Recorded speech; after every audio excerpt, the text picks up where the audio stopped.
Hello friends, कैसे हो आप लोग। आई होप सब अच्छे होंगे और जो है अपने बीएड के एग्ज़ाम्स में लगे होंगे।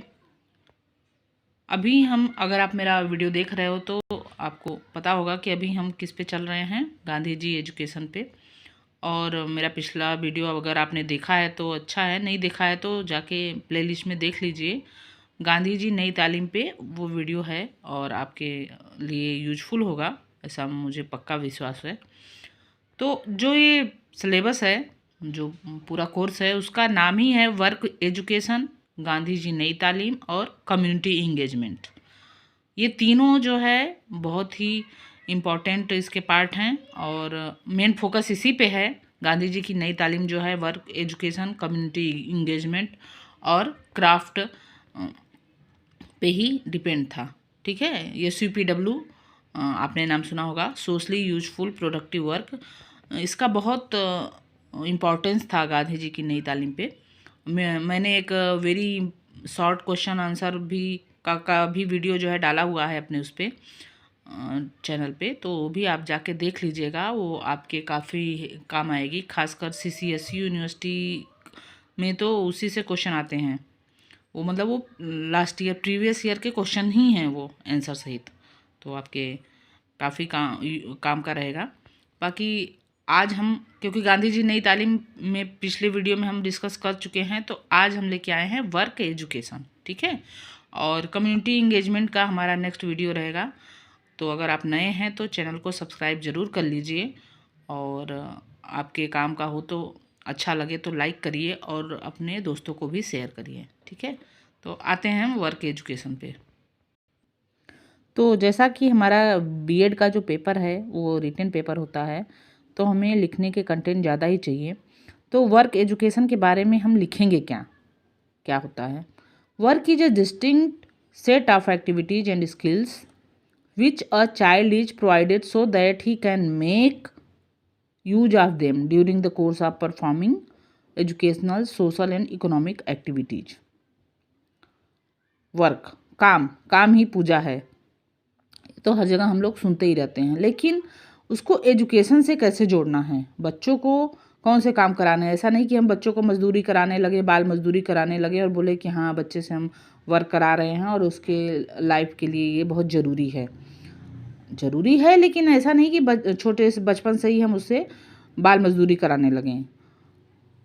वर्क और एजुकेशन में हमें बैलेंस बनाना है, ऐसे वर्क कराने हैं जो कि बच्चे को फ्यूचर में हेल्प करें और साथ ही साथ अभी उसके ऊपर प्रेशर ना डालें और प्रेशराइज होके बच्चा ना काम करे, खुशी खुशी सेटिस्फाइड और जॉयफुल होके काम करे और जो है उसमें इंटरेस्टेड हो, चीज़ों को चाव से करे और अगली बार अगर हम उसको पढ़ाई के उसमें डालना चाहें तो वो और अच्छे से खुशी खुशी काम करे। ऐसे वर्क जो है, वर्क और लेबर जो है हम लोग उसको एक साथ जोड़ लेते हैं, लेकिन वर्क और लेबर में डिफरेंस है। लेबर जो है वो अर्निंग पर्पस से ही की जाती है, ऐसा वर्क जो कि हमें अर्निंग दे और हमारी आजीविका चल सके। लेकिन वर्क जो है वो फिजिकल और मेंटल दोनों टाइप के वर्क होते हैं, दो कैटेगरीज हो जाती हैं। और फिजिकल वर्क वो वर्क होता है जिसमें हम अपने बॉडी और फिजिक्स मतलब फिजिकल वो मूवमेंट कर सकें, बॉडी को मूवमेंट कराएं, ये सब फिजिकल वर्क में आता है। जबकि मेंटल वर्क में हमारे दिमाग से जुड़े हुए काम होते हैं जो हम दिमागी रूप से करते हैं। हो सकता है उस पर हम कुर्सी पे ही बैठे रहें और हमारा दिमाग चलता रहे, हमारा फिजिकल कोई मूवमेंट ना हो। ठीक है, तो वो मेंटल वर्क के अंतर्गत में आता है। Thus, work is an activity which involves mental or physical effort done in order to achieve a purpose or result. ठीक है, मेंटल या फिजिकल दोनों में से कोई भी हो सकता है वर्क, हमारा जो है एक पर्पज या रिजल्ट प्राप्त करने के लिए जो किया जाए वो वर्क कहलाता है। ठीक है, तो आई होप आपको वर्क समझ में आया होगा। अब हम आ जाते हैं स्कोप या सिग्निफिकेंस ऑफ वर्क। ठीक है, तो मतलब क्या स्कोप है, क्या महत्व है वर्क का। सबसे पहले तो जो है सब हमारा इंडिविजुअल नीड क्या है, जैसे कि न्यूट्रिशन, खान पान का है, हमारे बॉडी हेल्थ से रिलेटेड, कि हम जो खा रहे हैं उसमें क्या क्या तत्व हैं, हमारी बॉडी के लिए क्या क्या ज़रूरी हैं, ये सब जो है हाइजीन साफ़ सफाई कैसे करनी है अपने घर के लिए। जैसे अब हम किस एरिया में रह रहे हैं, कैसा वहाँ का मौसम है, सर्दी बरसात या गर्मी ज़्यादा पड़ रही है, उस तरह के अपने घर बनाएं, अपना क्लॉथिंग वैसा कपड़े का वो रखें, हाइजीन साफ़ सफाई रखें, वरना गंदगी से बीमार हो जाएंगे। ये सब कामों के लिए हमें जो जो भी वर्क करना पड़ता है वो आपका इंडिविजुअल नीड्स के अंतर्गत में आता है, और वो सभी बच्चों को बड़ों को सबको ही करना चाहिए। ऐसा नहीं कि बच्चे चुपचाप ऐसे ही पड़े रहें, गंदे पंदे पड़े रहें, वो उनको अपने न्यूट्रिशन का कुछ मतलब ही नहीं पता है, वो सिर्फ जंक फूड ही खाते रहें और हाइजीन ना रखें, क्लॉथिंग में कुछ भी पहन ले, ठंडी में ऐसे ही कॉटन के कपड़े पहन के घूम रहे हैं, तो ये सब वर्क उन्हें खुद भी करना पड़ेगा। पेरेंट्स तो अपने बच्चों की टेक केयर करते ही हैं, लेकिन बच्चों को भी ये सब पता होना चाहिए और इसके बारे में जितना भी फिजिकल और मेंटल दोनों टाइप के एफर्ट होते हैं बच्चों को करने चाहिए। उसके बाद सोशल नीड्स, नेक्स्ट है सोशल नीड्स। समाज की जो ज़रूरतें हैं, इंफ्रास्ट्रक्चर है, आसपास के लोगों का जो रहन सहन, परिधान, चीज़ें एक दूसरे से कैसे जुड़ी हैं, कैसे वो सेटिस्फाइड हैं कि नहीं हैं, ये इस सब के बारे में भी बच्चों को बचपन से ही जागरूक होना चाहिए, क्योंकि अचानक से कोई चीज़ नहीं हो सकती। अगर आप बच्चे में ये सब आदतें नहीं डालेंगे तो बड़ा होके अचानक से नहीं बदल जाएगा। शुरू से ही इन सब के प्रति उसका झुकाव होना चाहिए और इन सब कामों में उसे शर्म महसूस नहीं होनी चाहिए। ठीक है, सोशल नीड्स और फिर सोसाइटी नीड्स। आई होप ये समझ में आ गया होगा आपको। देन कम्युनिटी नीड्स, कम्युनिटी के लिए आसपास के उसमें क्या रहन सहन है, क्या ज़रूरतें हैं, वो सब देखने की हमें ज़रूरत है और उससे रिलेटेड वर्क भी करने के हमें अवसर मिलने चाहिए और हमें अवसर आगे बढ़ के लेने चाहिए और उसको करते रहना चाहिए। ठीक है, उसके बाद एजुकेशनल नीड्स है। एजुकेशनल नीड्स में क्या है आपका, जैसे वोकेशनल कोर्सेज हैं, क्राफ्ट एजुकेशन हैं, प्रोफेशनल कोर्सेज हैं, ये सब करने के लिए हमें हमेशा तैयार रहना चाहिए, जो कि हमारे एजुकेशन से रिलेटेड हैं। साथ में हमारे लाइवलीहुड नीड्स जो हैं उसके लिए भी हों कि जो हमारे खाने पीने के बाद में अर्निंग में काम आ सकें। साथ ही साथ एजुकेशनल नीड्स में जो है टीचिंग लर्निंग के साथ साथ जो होता है ऐसे क्राफ्ट, ऐसी एक्टिविटी जो कि हमें टीचिंग भी करें, साथ में हमको समझ में भी आए और साथ में हमारी अर्निंग में भी यूजफुल रहें। ठीक है, वर्क जो है वो प्राइमरी एक्टिविटी है हमारे जीवन का, क्योंकि हमारा जो है वो लाइफ वही बनाता है। अगर हम जो है कुछ हाथ पैर नहीं चलाएंगे, कोई काम नहीं करेंगे, ऐसे ही पड़े रहेंगे, तो हमारी एक्टिविटी, हमारी लाइफ ही एकदम स्टॉप हो जाएगी। अगर हम नहीं करेंगे, हमारे पेरेंट्स करेंगे। पेरेंट्स कब तक करेंगे? एक समय तक ही करेंगे, उसके बाद हमें खुद करना पड़ेगा। तो इसलिए बच्चों को अपने स्टूडेंट लाइफ से ही अपने वर्क के लिए अभ्यस्त होना चाहिए, खुशी खुशी करना चाहिए और उसको कोई प्रेशर समझ के नहीं करना चाहिए। ऐसा नहीं कि बंदी से कि अरे कर लेते हैं, ऐसा है वैसा है, ये समझ के नहीं करना चाहिए। ठीक है, प्राइमरी एक्टिविटी के रूप में वर्क को लेके चलने से आदमी जो है उसको समझता है, चीज़ों को रियलाइज करता है, काम का इम्पोर्टेंस समझता है और उसको गर्व से करता है, उसमें कोई शर्म महसूस नहीं करता। ठीक है, रेगुलर वर्क जो है वो हमें अनुभव देता है और अनुभव की हमारे जीवन में बहुत ज़रूरत रहती है। आपको पता ही होगा, अगर आप जैसे टीचिंग में भी है, आज कहीं स्कूल में जाएंगे तो आपको सबसे पहले एक्सपीरियंस वहाँ मांगा जाता है आपसे कि आपको टीचिंग का कितना एक्सपीरियंस है। किसी और फील्ड में जाएंगे कि किसी जॉब के लिए, वहाँ भी एक्सपीरियंस माना जाता है। तो ये आप बचपन से ही उसको करके आप एक्सपीरियंस अनुभव प्राप्त कर सकते हैं और अपने जीवन में संतुष्ट रह सकते हैं, खुश रह सकते हैं। अगर वही वर्क जो आपने किया, अगर उससे आपको प्रशंसा मिलती है, एक कॉम्प्लीमेंट होता है, बधाई मिलती है, तो आपको उस पर गर्व होगा कि हमने बचपन से इसे सीखा और आगे इस अभी ये हमारे काम आ रहा है, इसमें हमें बधाई मिल रही है। आपके आसपास के लोग भी आप पर गर्वान्वित होंगे। ठीक है, आपका काम जो है आपके इंटरेस्ट के हिसाब से होना चाहिए। Select the work that is as per your interest. ठीक है, and that will really make you happy. आपको उससे वास्तविक में खुशी मिले, अंदर से खुश रहें, तो आप उसमें अब अलग अलग चीज़ें ट्राई कर सकते हैं। उस पर स्कोप आपका स्कोप बढ़ सकता है, वो नए नए एक्सपेरिमेंट ला सकते हैं उसमें, नया वर्जन उसका वो कर सकते हैं जो आगे किसी न किया हो। आप अपने दिमाग से उसको चीज़ों को जोड़ के चीज़ों को और अच्छा बना सकते हैं। जिसमें आपको खुशी मिल रही है आप उसी में कर पाएंगे। जो काम ज़बरदस्ती करवा रहा है उसमें आप नया प्रयोग नहीं करना चाहेंगे, क्योंकि आपका उसमें मन ही नहीं लग रहा है। आप किसी तरह जो काम है उसी को पूरा करके ख़त्म कर देंगे।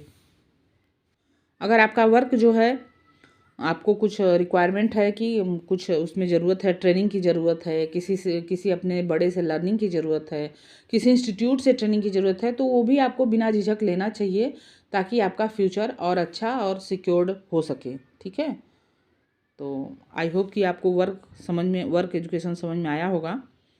उसके बाद देखते हैं work with happiness and satisfaction. सबसे पहले वर्क आएगा, आप कितने खुश हो और कितने सेटिस्फाइड हो, संतुष्ट हो। तो वर्क के बाद जो है आपका रोल क्या है उस वर्क में, व्हाट वर्क आई डू। जैसे आप कोई नाटक करते हैं, उसमें विभिन्न पात्र रहते हैं। कोई जैसे राजा वगैरह का वो है, तो आपको राजा का पात्र मिला है, मंत्री का मिला है, कि सेनापति का मिला है। तो आपका रोल क्या है उसमें, आप उस काम में अपना क्या रोल निभा रहे हैं, उस काम में को करने में कौन सी भूमिका निभा रहे हैं। फिर उसके बाद identity, what my work make me. आप अपने वर्क को करके आप क्या कहलाते हैं। जैसे कि कोई इंजीनियर है, वो अपना काम कर रहा है, उसको इंजीनियर के रूप में जाना जाता है। उसी काम में उसका लेबर जो है वो लेबर के रूप में जाना जा रहा है, क्योंकि वो मजदूरी का काम कर रहा है। उसी में आपके ड्राइंग इंजीनियर होते हैं जो ड्राइंग वगैरह बनाते हैं, ड्राफ्टमैन होते हैं, कई लोग होते हैं। तो जैसे डॉक्टर हैं, डॉक्टर आपका काम कर रहे हैं, नर्सेज अपना काम कर रही हैं, उनका काम जो है उनको नर्स की उपाधि दिया हुआ है। जो आपके कंपाउंडर हैं उनको कंपाउंडर वो मिला हुआ है। उनका सबका अलग अलग काम बटा हुआ है। ठीक है, उसके बाद group, which category my work includes in. कौन से ग्रुप में आपका काम आपको बांट रहा है कि सेवा, देश सेवा का काम है। जैसे सैनिक लोग हैं, देश सेवा के काम में हैं।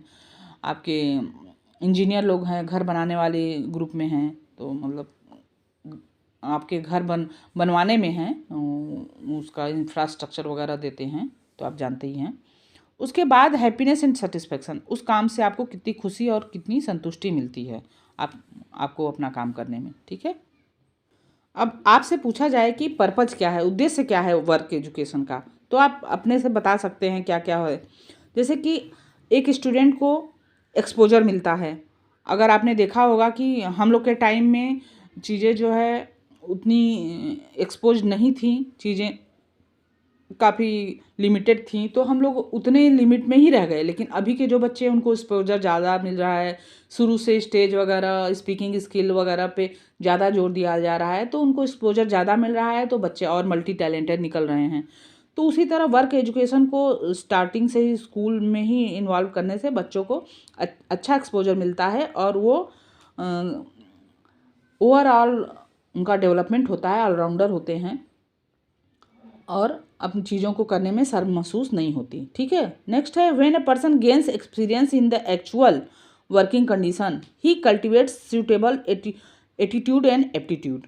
वो अगर वास्तव में शुरू से ही उसको शुरू से एक्सपोजर मिल रहा है, और जो है उसको एक्सपीरियंस, अनुभव, रियल में अनुभव मिल रहा है, सिर्फ दिखाने का अनुभव नहीं है, तो एक अच्छा एटीट्यूड उसका बनेगा। ठीक है, और अगर कोई पर्सन जो है प्रैक्टिकल उसमें इन्वॉल्व है शुरू से, प्रोडक्शन में, क्रिएशन में, तो वो वाकई में जो है इंडिपेंडेंट बनेगा और आगे रोजगार के लिए किसी पे डिपेंड नहीं रहेगा। ठीक है, तो आई होप आपको इसका पर्पस समझ में आ गया होगा। एम्स और ऑब्जेक्टिव आपको पता ही है कि जो है वर्क एजुकेशन बच्चों को सेल्फ स्टीम, सेल्फ वर्किंग बनाने के लिए ज़रूरी है, एक्सपीरियंस गेन कराने के लिए ज़रूरी है, और बच्चों को जो है सिमिलर सिचुएशन में कैसे अलग अलग बच्चे कैसे डील कर सकते हैं, ये भी आप समझ सकते हैं कि एक सिचुएशन दिया गया, उसमें हर बच्चे का दिमाग अलग अलग है, वो अलग अलग सोच सकता है, तो वो अलग अलग अपना दिमाग लगा के सिचुएशन से निकलने का तरीका बता सकता है। तो हमको कई आपके एस्पेक्ट मिल जाते हैं एक ही प्रॉब्लम से निकलने के लिए। ठीक है, उसके बाद वर्क एजुकेशन जो है वो आपको डिफरेंट मैपिंग रेंज और वैरायटी ऑफ एक्चुअल टास्क वो सब भी देते हैं कि एक एक्चुअल टास्क के लिए डिफरेंट आपको रेंज मिल जाएगा, डिफरेंट मैपिंग मिल जाएगी कि अच्छा ये काम ऐसे भी हो सकता है। उसके बाद आप देखेंगे कि बेटर एक्सपीरियंस जो है वो क्वालिटी और क्वांटिटी आउटपुट देने में दोनों में जो है काफ़ी हेल्पफुल है कि आपका जो आउटपुट है क्वालिटी और क्वांटिटी दोनों में ज़्यादा बेटर मिलेगा, क्योंकि बच्चा शुरू से बेटर उसी में इन्वॉल्व है तो उसको एक्सपीरियंस जो है काफ़ी अच्छा मिल गया है। ठीक है, वर्क एजुकेशन जो है स्टूडेंट को अपने काम को अच्छे नज़रिए से देखने में, ऑर्गेनाइज्ड करने में, फाइनेंशियली उसको स्टेबल होने में काफ़ी हेल्प करता है। साथ ही उसको कस्टमर्स को कैसे अपने और इन्वॉल्व करना है, कस्टमर्स को कैसे इन्फ्लुएंस करना है, ये सब चीज़ें शुरू से ही वो उसी तरफ है ना, तो समझ सकता है। शुरू से आप कोई काम करते हो तो उसके आपको ड्रॉबैक समझ में आते हैं, कुछ क्या गलतियां हुई वो समझ में आती हैं, तो बच्चा शुरू से ही उस तरफ वो इन्वॉल्व हो जाता है। उसको फ्यूचर में जो है इन सबको सीखने की ज़रूरत नहीं है, क्योंकि वो शुरू से वो उसी माहौल में रह रहा है, उसी में देख रहा है, उसी में समझ रहा है। ठीक है, उसके बाद वर्क एजुकेशन जो है आपका जो है आपके प्रॉब्लम्स फेसिंग का नया नया तरीका निकालता है, ये आपने देख ही लिया है।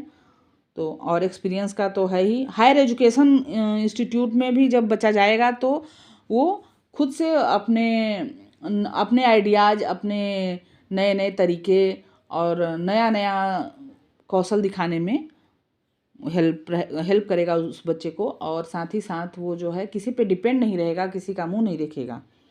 तो आई होप आपको ये वीडियो अच्छी लगी होगी और आप जो है